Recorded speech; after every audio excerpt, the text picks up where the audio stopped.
We're in the ocean of Southeast Asia, getting ready to search for a fish that lives in a place so dangerous that most other fish won't even come near it. Ready? Let's go diving.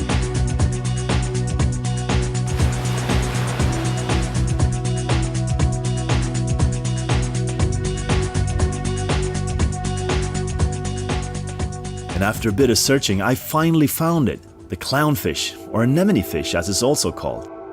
The beautiful tentacles of the anemone are actually deadly to most fish.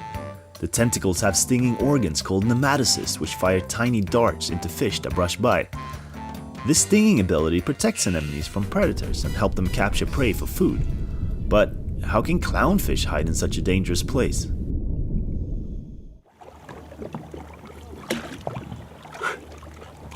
Well, that's because clownfish have a symbiotic relationship with anemones that is so important that clownfish are almost always found among anemones.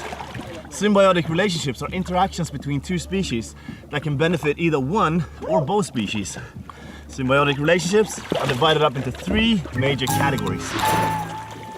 Parasitism benefits one species while the other is harmed.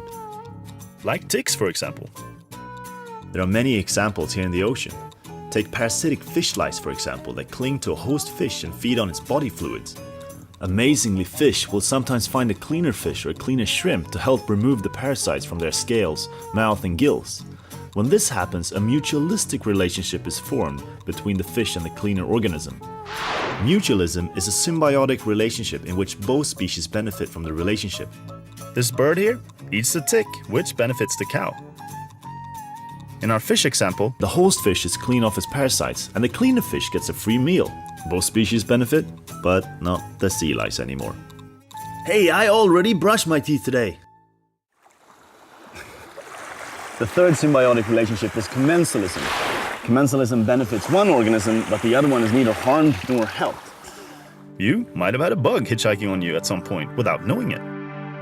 An example here in the ocean is when remoras hitch a ride on sharks, big rays or turtles. The remora attaches itself with a disc on its head and then hitch a ride and feed off the food scraps that the host animal leave behind.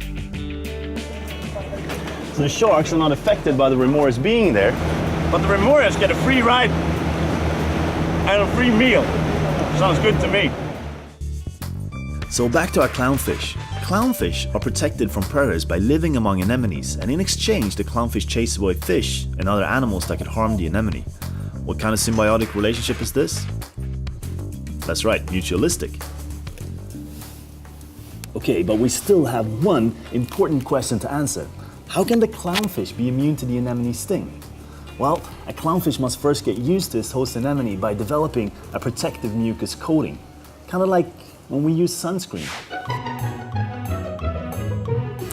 And there are two possible explanations for how this happens. The first explanation is that the clownfish secretes its own mucus, which lacks the substance that makes the anemone fire its stinging nematocysts. It's as if the clownfish had a protective force field or invisible cape. And the second explanation is that the clownfish uses mucus produced by the anemone.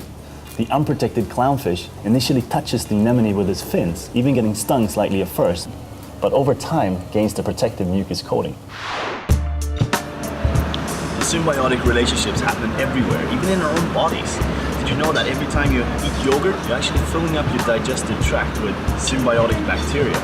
That's right, you become the host for these natural bacteria, and they help you process and digest the food that you eat every day. Alright, so next time you go outside, stop and look around and see how many symbiotic relationships you can spot around you and record what they are. And remember, never stop exploring your world.